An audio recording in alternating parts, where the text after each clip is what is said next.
Today we're going to talk and illustrate just one of the many features of the Vaquero Voyager. Here we have the Lynn Thompson model, and what makes it unique is this S-curve. And there's huge combative advantage to that S-curve that we're going to demonstrate now. You need to experiment with this, and I think you'll find what I'm saying is true. Okay, come in here tight. These are my normal trainers, Vaquero trainers. As you can see, they have a lot of mileage on them. I usually spend 90% of my time fighting with these because I carry 3 of them all the time. I pose everything from other folding knives up to Bowie knives with this. So it's kind of my comfort zone. But one of the, again, to reiterate, this curve here and that hump are enormously important in knife fighting. They give you a big advantage. So when Ron stabs at me here, I can catch it here like that. And that curve now allows me to press back and keep him from coming off. Can I add something? Yeah. When Lynn does this, what we found during sparring versus if he had a straight blade like this, is if it was, can you switch blades just for a second? Sorry. So if I have this, and he hits, a lot of times I'll jump stab off again, I'll try to catch it again. I jump off it. See, it happens a lot. So I can't grab his arm. I want to grab his arm and shove it into that hip. You might say, well, but you're cutting them, but you don't know you're cutting them. I could have a thick jacket on. You know, we could have all these variables that change the outcome of it.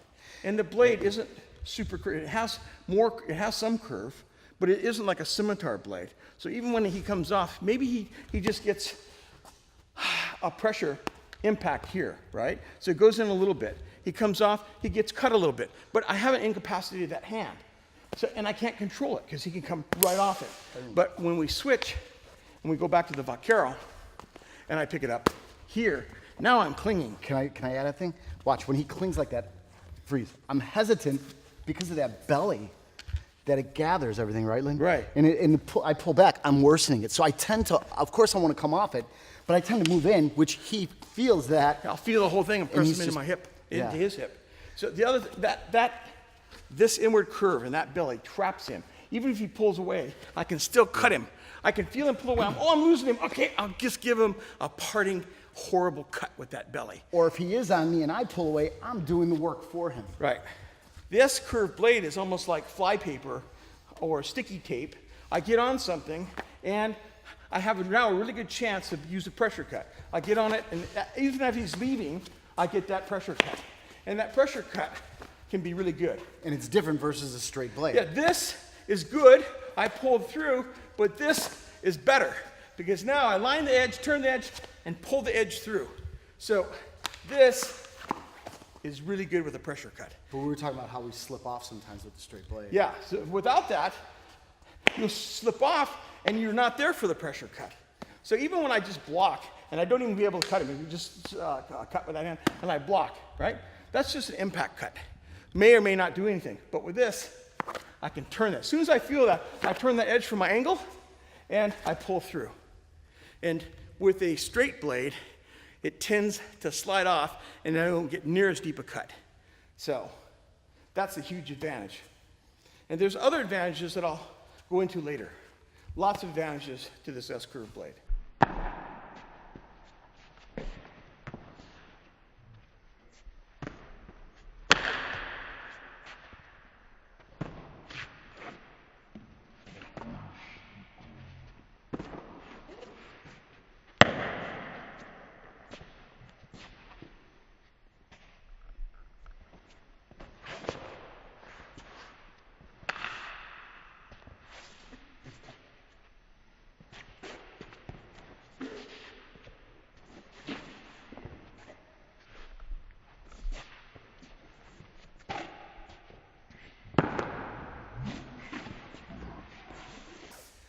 Now, when I stick on him, I can advance because I know where this hand is.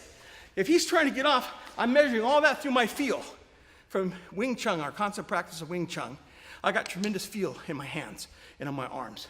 So I can feel everything he's going to do from that contact. No, but you're going to see, you probably caught it on film, is instead of me just jumping off it, I feel that belly, and I don't want to pull because I know I'm doing and it's dragging your arm down.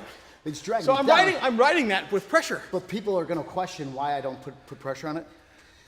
People are going to question why I don't do anything but loop out. And because that belly, look at it, still feels like I'm... Even if he loops out, I get that cut at the end. Yeah. Even if he moves out, I get that cut here, and I'm right there for the thrust.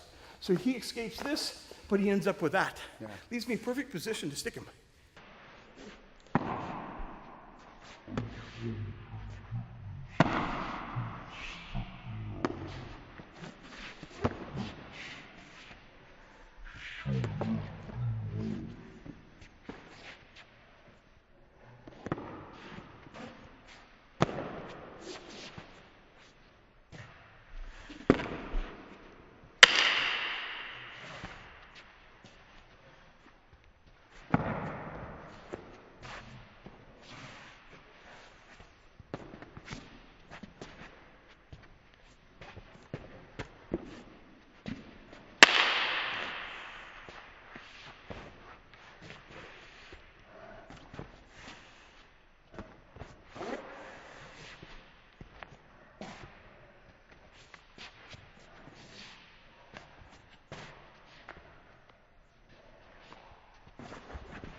So from the inside, if I pick it up on the inside, just go on this side, again, that's the inside, but from the outside, it's really cool. So if I pass it, I can press it down into that hip, or I can pull him through, all the way through. So I can start here on his forearm, pull him through and cut him all the way down to here, smash his elbow in, or stab him with my other knife, and then work him over. Now, from the quick kill standpoint, if I come here, I can come here. If I can come here, I can come here, I can come here. So from here, I press him down. I can take his artery, I can take his groin, I can take his kidney right there, I can drive it in his neck, or I can take that when you serrated feel edge safe to do so. and go right in. Because you'll see, if he feels it's not to let go, that belly, but that belly kind of holds me for I can fight him just a here. nanosecond longer. That's right. I can fight him here and hold him. Yeah, and I can follow him. This is not speculation. We've sparred this out a lot. And it doesn't happen all the time, but we'll get that clingy moment. And when he's got that vaquero, I don't go, put it on me. I don't do that because I always feel like he's getting it. So a lot of times I'll interject with the other hand because we do double knife and on. But even if I didn't have double knife, I'd try to get that off, which I know he's going to. And if he's single knife, he's just going to impede my arm with that hand. And he's From here, if I catch him like that, and then here, Yeah. I'll just go to his elbow here when he goes to this one. I catch him here, here, and then I'll kill him there. Right. So there's a big advantage, is what we wanted to really show you. You know, I think it's a really misunderstood knife. I think there's so many advantages to having that big belly, and I think it's something that he's just tried to. Yeah, I don't understand why the knife fighting community hasn't picked up on all the advantages of this. They should embrace it. There's a big advantage. Because from the inside, it allows you to catch and hold. From the outside, it allows you to pass and hold. So it allows you to easily pass from one knife to the other and hold. If you get those throat cuts also. Especially against downward stabs. When I'm caught inside here, this is hard. Without stepping, that's hard to parry. Here, I get inside of it, I catch it on that curve, I hold it, and I can press it down. I can step into it. Have to watch that knife, Right. but it's right there. But for me, on the bad end of the stick is, I tend to not want to come off, even though I am getting cut, and I feel the difference when he spars me with a straight blade versus that belly blade. I'll repel off it, obviously, which anybody would, but when that belly's on, I just felt like, oh no, don't go out this way, go out this way to, I don't know, what is it, alleviate the pressure that you're Alleviate the holding on pressure. me. So it's a tremendous, I think, asset to have. It is, anytime you block anything, he cuts at me. And he cuts at me and I block it. It goes into that belly and it allows me to control that. We're not talking long. We're talking a microsecond. Yeah. Maybe long enough for me to do that. Maybe long enough for me to do that. Maybe long enough for me to do that. Sorry, Ron. Yeah, it's okay, right in your armpit. And there I illustrated the back of the blade because I didn't have time to even catch it this way. I saw it here and I was talking. I caught it here in the back and I stabbed him there. No, you stabbed me there. I stabbed you in the armpit, okay? This is another advantage of that triad lock. I can put that knife there on the back of the blade, hold them out without fear of that lock collapsing on my hands. And that is a huge morale booster in a fight, knowing that your Foley knife is strong enough that I can pass and I can block and I can beat and I can beat I could drive down, he stops low, I could drive it down, come up with the back of the blade without worrying about that thing closing on my hand. Huge advantage.